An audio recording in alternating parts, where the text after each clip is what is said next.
Talk to us about what you're doing at UC Davis that us entrepreneurs should be rallying around. Well, I think our most exciting initiative is Aggie Square. That's our innovation hub that we're putting in Sacramento that will help us take our research products from the laboratory to the marketplace much more efficiently. It will allow us to connect with industry partners and the business community in Sacramento. It'll allow us to develop entrepreneurs among our students and faculty for them to start their own businesses as well. So we just announced the beginning of Aggie Square last April.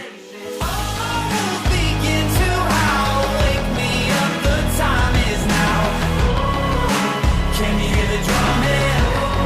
There's a revolution coming. Fire things that turn me on, drag my dark into the dawn. Can you hear the drumming? There's a revolution coming. And I am here with Gary May. He is the Chancellor at UC Davis. How you doing, Gary? Doing great, Mark. Thanks. Thank you for joining me. You've been in town, how long now? A year? A little bit over a year. Started last August. All right, so we want to get to know Gary May, the man, but we also want to find out what's going on at UC Davis. Let's start with you personally. Give us your background and what drives you. Sure. I'm originally from St. Louis, and I grew up there, and I went to school at Georgia Tech for my bachelor's degree, and I'm an electrical engineer by training. Went to graduate school at Berkeley, got my PhD there. Okay, so you spent some time out here prior? Yeah, a few years, and then went back to Georgia Tech to join the faculty. Was there for 26 years, most of my career. Wow. Most recently as Dean of Engineering before I came here to be Chancellor at UC Davis. So you have this obviously incredible story that you've done that got you here. Talk to us about the early years of Gary May. What led you to become an academic and go into this leadership position? Well, I got into engineering because I was interested in, comic books and Star Trek and Lego and erector sets and all that kind of stuff as a kid. And I was and I took the aptitude test that you take, and they told me that you're good in math and science and you should consider engineering, and that's what I did.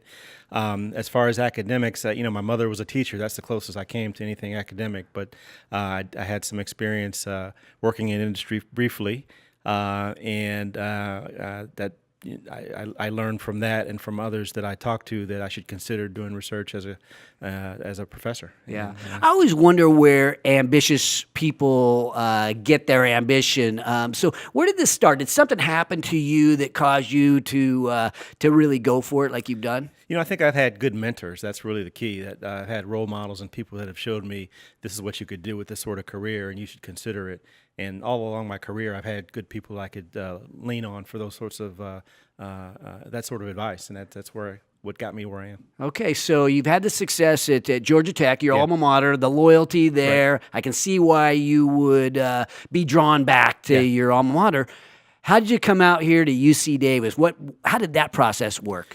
Well, I mentioned that I had the UC experience in grad school at Berkeley, but I'd been at Georgia Tech so long, I didn't know that I would leave. But I said if I ever left, it'd have to be a combination of three things. One, a great university, great opportunity in a good location, and third, my wife would have to agree to come with me. So all three of those things happened. So how did you convince your wife? I know she's a highly successful executive. What'd you have to do to convince her to come out here? It wasn't that hard to convince her. It was a great opportunity to be at UC Davis, one of the great public research universities in the country. And she had actually never lived on the West Coast, so that was the only thing that gave her a little bit of hesitation. But once she got out here, she's loved it. She's really excited about us being here. What do you like? What is your wife like about the Sacramento area? Many things. We think Davis is a charming town with the really nice people and lots of positive things going for the town of Davis. We have access to Tahoe, to Napa, to San Francisco, to Sacramento, to all the things that are around Davis that each has its own attractions. So it's really kind of a one-stop shop for things we like to do. Well, so you took over as the Chancellor approximately a year ago. Mm-hmm. What kind of opportunity is that for you, and then also thinking about what challenges that you must have run into along the way? Well, it's an opportunity to be in leadership in higher ed at one of really the nation's great universities, and that's a rare opportunity that you can't pass up. And I'm so excited and so humbled that I have this chance to be in leadership and try to take UC Davis to the proverbial next level. But there are certainly challenges. I mean, there are resource challenges that all public universities have these days. and UC Davis was coming off a rocky patch in leadership, and that transition was a little bit of a challenge. But I think the outlook is very positive for us. We've just had record years in research and higher rankings, and all the indicators are that we're on the right track. Well, let's talk about, if you don't mind, those challenges. What happened, and what did you do to get through it? Well, I think that Davis had gone through a period where there was leadership that was sort of not trusted and not as well accepted by not only the people on campus but off campus. And so I tried to turn the page and look forward to the future. And I tried to make myself as visible, as accessible, as approachable as I could possibly be for the students and the faculty and the staff and the alumni in the Davis community. And I think that's really helped make that transition. Interesting, because we think about you. How many employees do you have at UC Davis? I think we have about 23,000 faculty and staff. Wow. Yeah. So that's an enormous responsibility. And it makes me think you're the new guy in town to lead this group of people. And it's a little bit of an opportunity for growth. You want to take it to the next level. I do. How do you bring that team together? How do you build a common goal there where everybody rallies around it and you are actually executing? Well, we've been spending time this first year building a strategic plan for the university that we've asked all the constituencies for input on the plan. We've had almost 1,000 suggestions on the plan, and we're about to roll the plan out in the next few weeks. So I think that's one method we've used to sort of bring people together and put us all on the same page as to how we want to get through the next 10 years and get to preeminence. Well, I wonder what a day in the life looks like for a guy that has 23,000 employees. How much do you work with your inner circle? How much do you get in the trenches? How do you spend your time? So I've got a leadership team of about a dozen people. We call it the Chancellor's Leadership Council. We meet every week and sort of touch base on where each of us are in our respective fields or areas of campus leadership. But I also have lots of interaction with our faculty senate, lots of interaction with our various student organizations. I go to athletic events. I go to all the various events around the town, around not just on campus, but around Davis and Sacramento. And that's important. We do have two campuses. Our medical campus is in Sacramento. So I try to get around as much as I can to take the pulse of the people that are working for me and with me and trying to make Davis better. It's tough to have an all-hands meeting, right, where you get all your teammates around and communicate the vision. How does that vision get articulated? How do you get everybody rallied around this vision of taking it to the next level? Well, we try to put out a lot of information on social media. I try to do a lot of events like this, interviews, and write op-eds and things for print media, and try to make sure that people that are our constituents are paying attention and also giving us feedback. Yeah. Okay, well, let's talk about the big initiatives you have. This show is all about entrepreneurship. It's about winning. It's about inspiring. Talk to us about what you're doing at UC Davis that us entrepreneurs should be rallying around. Well, I think our most exciting initiative is Aggie Square. That's our innovation hub that we're putting in Sacramento that will help us take our research products from the laboratory to the marketplace much more efficiently. It will allow us to connect with industry partners and the business community in Sacramento. It'll allow us to develop entrepreneurs among our students and faculty for them to start their own businesses as well. So we just announced the beginning of Aggie Square last April. It's going to be in about a 25-acre plot of land that's near our health campus in the Oak Park, Tahoe Park, Elmhurst area, the Broadway Stockton corridor. And I think the sky's the limit there. We announced the first project, which will be a rehabilitation hospital, just a few weeks ago.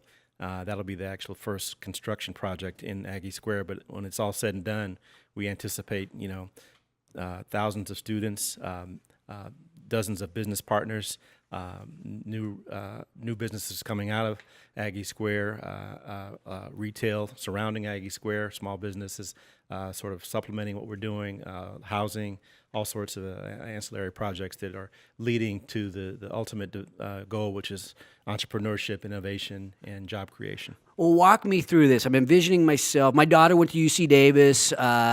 Great, loved it. Ends up becoming an entrepreneur. She's in real estate, right? Yeah. So had some success. So I'm a fan of UC Davis.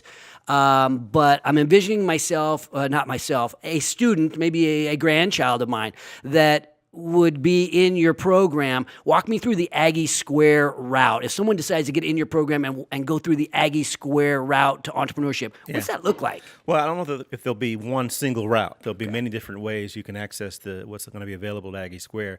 But say you're an undergraduate student and you're interested in building a project or a prototype or a program or a process or something that has value. You can imagine partnering with one of our industry partners, doing a project for a quarter or 2 or 3 while you're in Aggie Square, and seeing that all the way from an idea phase to maybe a launch phase. And at the end of that, we hope to have some incubators and accelerators, allow those student entrepreneurs to take their ideas even further if they so choose, and they're able to get investment. So they'll leave the campus itself and move over to this place we call Aggie Square, which is actually in Sacramento. It's not in the town of Davis. It's not in Davis. It's in Sacramento. That's and right. so you're building the facility, the infrastructure, I suppose, for that now. How soon before somebody from UC Davis, one of your students, can actually jump into this type of program? Well, as I mentioned, the first project we just announced, the rehabilitation hospital, that'll probably break ground sometime in early 19. It'll be about a 2-year construction.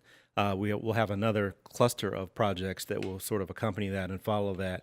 So you can imagine a research building, an education building of some sort. We'll offer degrees and courses. We'll have, as I said, incubators and accelerators along with the research, and we'll have spaces for landing spots for our business partners as well, our industry partners to join us. Is this for somebody who's working on their undergraduate stuff, or is this all master's degree and beyond? It'll have opportunities for undergraduates, for graduate students doing research, for faculty and even staff, and certainly our neighborhood community partners as well to get involved. You know, I always think that success starts with the way we think, right? Our philosophies. And these students come into UC Davis, they've got good grades and that kind of thing, and then they get lumped into this into this big bucket. And so thinking about inspiring these young people to think entrepreneurially and think innovatively. Yeah. How does this program, I guess, treat the average student that comes in? How do you reach that person? Well, we just want the students to think about how what they're learning will have impact in the world, how it will influence others, either their thought process or how it will add value to an existing entity, a company or a product or a social good type of activity. But we want them to not just think about memorizing and taking in information, but how they can use that information to make the world better, and in the process of making the world better, perhaps make a little money for themselves, as well as improve the economic situation for the city and the state. Beyond Aggie Square, what is happening at UC Davis that business guys and gals can rally around? I know you have Venture Catalyst over there. We do. We're going to have a venture fund that hopefully will be funding some of these activities, these products coming out of Aggie Square. We have many different ways for industry partners to connect with us. Most are most interested in hiring and our students, but they'll be collaborating on research with us, as well as getting involved with various large initiatives around societal challenges like water, for example, or energy, or what we're known for is sort of veterinary medicine and agriculture, and ag tech. So there's lots of different opportunities and ways for people to get involved with UC Davis. Which of those industries you feel like is going to have the most impact? Well, I think in relation to the UC Davis. Yeah, you'd have to say we're probably most known for our expertise in the agriculture world, and everybody's got to eat. So you figure that would have an easy way to make impact.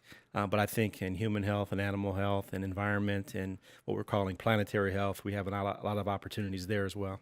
So just thinking about you, if you pull out the crystal ball for UC Davis, how long does it take to get Aggie Square fully built out? How long does it take for your imprint to really make an enormous difference on our hometown? What's it look like? So I think in the next 2 or 3 years, you'll start to see buildings come out of the ground and facilities open up and signage and an imprint on that local community. But we don't think of Aggie Square as something that will be finished ever. It's going to be constantly evolving and growing and having new opportunities as business ideas and different partners connect with us.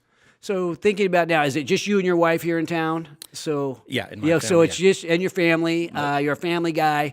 How many hours? So thinking about entrepreneurship, a lot of times we burn the candle at both ends. We work at 80, 90 hours a week. It's everything you can, but every once in a while you got to get away. Yeah. What's the family dynamic right now, and how do you, especially a new guy on the job? Yeah. I'm sure you're going all in. How Yeah. do you divide that up? Well, you try to have some balance in your life, and my wife and I have 2 daughters. Neither of them live here. One lives in Atlanta, one's in school in Florida. But they come and visit us often, and we have an annual family vacation in the summer. They're going to be here in October. So we try to save time for family. We have other pursuits. I try to read a lot. I try to stay fit and have some other hobbies and things that give me a little bit of a relief from the stress of work. Well, as the Chancellor of UC Davis, I'm thinking about the challenge, your state agency. Are there additional challenges that you run into as being part of the government that maybe the private sector doesn't have to deal with? Mark, you're going to get me in trouble here. I think we do have a lot of policies and procedures that you have to pay attention to as part of the state government, and I'm still, to be quite frank, still learning about those and as I go along and trying to make sure that we do everything the right way. And I think that's the goal, to be a benefit for the state as well as for our university itself. How is it different than Georgia Tech? I would say well, there's many differences. The cities, Davis is different from Atlanta. Georgia Tech's different from UC Davis. California is different from Georgia in many different ways, culturally, politically, business-wise. But overall, they do share the common thread of trying to have an impact in a positive way for bringing knowledge into use in business and in service to the greater community. Just as we cut to break, thinking about you always want to come away with some big wins in that first year, right? What can you give us a little bit about your big wins so far? Any successes that you are really proud of at this point? I've mentioned some of them. I think getting Aggie Square off the ground is earlier than I expected to is a win. I think the completion of our strategic plan is a win. I think we've made a lot of progress in getting the UC Davis name more prominently out there and having people talk about what we're doing. I'm excited about UC Davis athletics. We're going to be announcing very soon that we've had a record year in research.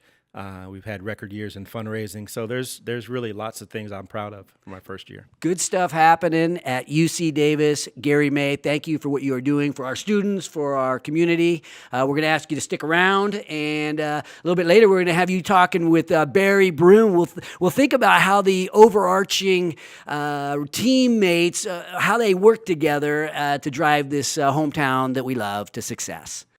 All right, now I have the pleasure of bringing on Barry Broom. He is the man behind the Greater Sacramento Economic Council, along with Gary May, the Chancellor of UC Davis. How you guys doing? You guys awesome. ready to do a little sparring here? Doing good. Yeah. No, just kidding. You guys Thanks for are having us. teammates. Yeah, absolutely. So, Barry, we've been talking to Gary and you as well, and talking about the opportunity that we see here in the region. How would you describe what's happening right now in Sacramento? Well, I think, the community's turning a corner. And, of course, the Chancellor's leadership on Aggie Square is the backbone of it. So for years and years and years, we've had this great research university, and we've sort of, let it sit in an academic comfort zone in Davis. And we've never thought of it as a solution for our economy. We've always been comfortable with the UC Davis graduates leaving town and not staying here. And when you measure the economic impact of capturing UC Davis graduates, commercializing the research, and leveraging the university and corporate partnerships around Aggie Square, that's going to be the foothold that's going to allow us to move away from a government economy to a more advanced tradable sector. Yeah, obviously huge. Gary, what made you decide to locate it right here in the heart of Sacramento? Well, this was inspired by my experience in Atlanta at Georgia Tech with Technology Square, which was a partnership between the university, the business community in Atlanta, and the city. I thought we could do something similar here in Sacramento. We needed to have an urban environment, not the college town environment in Davis. And was fortunate to get a good partner originally in Darrell Steinberg, the mayor, who I invited to come to Atlanta to take a look at Technology Square, and he brought Barry and a few other business leaders along with him to Atlanta, and we all clicked, and the idea of doing this in Sacramento was compelling, and that kind of got us off started. What kind of impact did Technology Square have on Atlanta? It was really transformational. It took a sort of a rundown neighborhood in Atlanta and turned it into a thriving sort of live, learn, work, play ecosystem. It's got housing, it's got retail, it's got certainly the research and the incubators and the innovation activity for the business community, and about 30 companies have co-located with that university in that development. We're hoping for similar success here in Aggie Square. Well, Barry, you're kind of the analytics guy. You're much more than that. You're like the chief sales guy here for our city. But thinking about the analytics, I mean, how would you measure the impact? Well, I think there's a couple of things. I mean, one of the things that Aggie Square will do is it'll elevate UC Davis's reputation, but take us up with it. And I think a lot of people have underestimated UC Davis, and I really think UC Davis can be the most important public university in the United States, and I think Aggie Square is going to be the catalyst to demonstrate that. But one of the things that when we talk about Measure U, which is this sales tax that we've supported that Darrell Steinberg has led, you need tax base, you need jobs, you need investment near the neighborhoods. So Aggie Square could pay as much as $100 million in taxes at build out to the city of Sacramento. It could also elevate to 27,000 high-wage jobs right in the core of the community.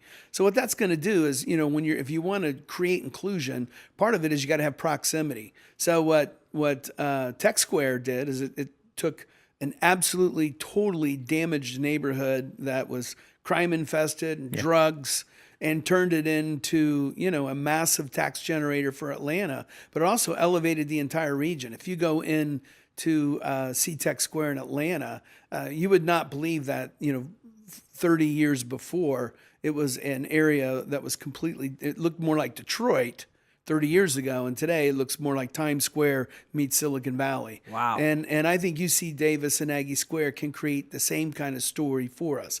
It'll change how the venture capital community looks at us. It'll change the technology world. It also really demonstrate, one of the things that makes me really proud to work with UC Davis, and fortunate to have the Chancellor on my executive committee, is the use-friendly nature of UC Davis, meaning, the research is friendly to the community. So this isn't going to create gentrification. A lot of people are worried about that. But this is research that's going to, cure cancer. It's going to make farming better. It's going to preserve water. It's going to lower our carbon footprint. It's going to make us better at delivering medical services. So in addition to all these jobs and all this investment, you're actually going to get a public contribution out of Aggie Square that's going to change the lives of people in Sacramento and California, and change the lives of people around the world. Well, we've been talking about teamwork a little bit, right? Obviously, inside this enormous university with all these employees, there's teamwork. What about the teamwork that it takes to pull something like Aggie Square off? Talk to us about what groups of people need to come together, Gary. Well, as Barry mentioned, I'm a member of his executive committee on GSEC, and certainly those are great partners for us, have been, and we expect them to continue to be partners going forward. But you need the business sector, you need the government sector, and you need the private sector in general, as well as the university and higher ed, to all partner together in this triple helix, some people call it, government, higher ed, and industry, to really make a thriving innovation hub that we expect Aggie Square to be. Sometimes when I see groups of people come together, whether it be internally inside a business or externally, when you're talking about different organizations coming together, there's teamwork issues, right? There's trust issues. There's people not being committed to the same goal, right? I'm sure you see that when you see a group of people coming together here. What kind of breakdowns are you seeing? How do you overcome some of these basic teamwork issues with these different philosophies, or excuse me, different philosophies probably, but different goals as well. Well, I think you just have to build trust, and everybody's got to bring something to the table that's relevant. And you look for the win-win-win, right? You don't worry about the things that can detract. You look for ways that everyone can benefit. And I think that's what the strength of our partnership is right now. All sectors we expect to benefit and will benefit. Well, Barry, you mentioned Measure U. Who's against Measure U? No one. Perfect. All right, this is going to be too easy. Yeah, Okay, so exactly. this is not a political show, but I just have to imagine that getting everybody rallied, right? You want to get the taxpayers rallied. You want Yeah. to bring in the key players. How do you? I mean, you're one of the architects of this entire regional economic development project. How do you bring everybody together? Well, we've capitalized Measure U. The directors have outside of our organization, so there's no Greater Sacramento money in it because we're a 501c3. But about 15 of our directors, as individuals, have put money into Measure U, so it's approaching quite a bit of money. And we wanted to make sure that Mayor Steinberg understood what we want to do with our political leaders is if you're going to lead a policy conversation, we'll support you with the resources to help you be successful as long as you act on evidence and as long as you treat it like investment. Yeah. So the key, let's give Mayor Steinberg a lot of credit because he's out on the edge on this. And Daryl's been an outstanding mayor. And so from our perspective, you're not going to change the ecosystem. So the Brookings report came out. We shared that globally. And, the economic data in Sacramento has two stories. Top line growth is going to continue to be relatively healthy. But, when it comes to the strategic economic well-being of the community, we still have a decline in small firms and we have decline in tradable sectors. And some of that's state and regulatory policy of California that's got to be addressed. But a lot of that's because we haven't built these public-private models and drove our universities into the community. And so I see Measure U as not only creating a stable fiscal future for the city of Sacramento, but it's going to create a stable economy for the region. And what's going to happen is we're going to learn how to do things through Measure U. It's going to be our teachable moment. And once we figure this out, both people at UC Davis will be more excited about commercialization and partnerships because they'll see how it makes their lives better as faculty researchers. But also, I think you'll see the city of Davis change its view of how to build a research park with UC Davis because they're going to start to see that, hey, this could be really valuable for us. But inside Davis, we've always let the research park be traffic and housing costs and congestion. And so it's never really gotten traction. But I think with Aggie Square in Sacramento, I think you'll see Davis change its view on its partnerships with the universities. So the whole region will start to elevate because of both those institutional changes. Well, wondering about geographically, right? You're right there in the heart of Sacramento. I want to contrast it to your experience in Georgia, right? You were in closer proximity to the college there in Georgia. Here, you're moving it down the corridor a little bit. Are there extra challenges associated with that? There'll be some, but I think we've already addressed the transportation issue. We won a grant from Electrify America to put 12 electric buses on a path back and forth between Davis and Sacramento, and that'll relieve a lot of those issues immediately. And we expect that those buses will be, Wi-Fi enabled and be fairly nice and make that transportation back and forth seamless to the passengers, and people won't even think about it. Okay, just some closing thoughts about the leadership of Sacramento, beyond Daryl Steinberg, beyond Barry Broom, just the different constituents out there that need to come together in order to make this thing thrive. Closing thoughts, Gary? Well, beyond those two constituencies, we just need our business partners to jump on board with us. And we've already had some indication from some fairly well-known companies but I won't name now, that they would like to co-locate with us in Aggie Square. We're very excited about it. All right. Barry, same question. What needs to happen? I mean, who needs to come together at this stage? Who are you bringing together? Well, I'll tell you, there's been great regional leadership on this. So, Placer County leaders have been fantastic. I mean, Roseville, Rockland, Lincoln are really exceptional communities. Folsom, but for years and years we were very provincial. Placer County kind of did their own thing. Davis stayed over the causeway. The city of Sacramento was, a little bit invisible. Folsom was in a beautiful bubble out there on the river doing a great job. Now those walls have come down between those communities and they work together collectively through our organization. And I think whether you're Folsom or Davis or Elk Grove or Placer County, we're all going to benefit by having this research university go to the next level, because the real key thing to our economy is capturing the graduates. And, a college graduate from UC Davis is worth 3 jobs. So if you go, and, we haven't been doing a very good job of that. So if you just capture 1,000 more graduates a year, that translates to 3,000 or 4,000 jobs. And, this is a region that's only producing about 10,000 net new jobs a year. So imagine having a 20, 30, 40% increase in our job performance just by the change in behavior of UC Davis and the change in how the region works together on one front. That doesn't change what we're doing at Sac State with Robert Nelson, who's doing big things, restructuring our workforce programs under Brian King. William Jessup is doing some great stuff, Sierra College, University Pacific, Pam is a fantastic leader. So you now have an ecosystem being governed by the people that lead the assets that can drive it through our board. And all we got to do is sync up, build business plans, run it like it's an investment model, put our head down and get it done. Barry Broom, Gary May coming together. I call it the power of with UC Davis, with GSAC, with everybody else that Barry just mentioned that's adding to this leadership effort. Anything is possible, even bringing in the business community as a key, as you mentioned, Gary. Thank you guys for coming on the show today. Thanks for having us, Mark. You bet. If you like our entrepreneurial stories, if you like the messages that we bring that inspire, if you want a little more Mark Haney, not everybody does, but if you do, feel free to subscribe. Feel free to be part of our community, engage, comment, share. I want to get to know you better. You want to get to know me better. Follow me on all our social media platforms at The Mark Haney. I look forward to knowing you better, and let's get to know each other better so we can help build these businesses that we love.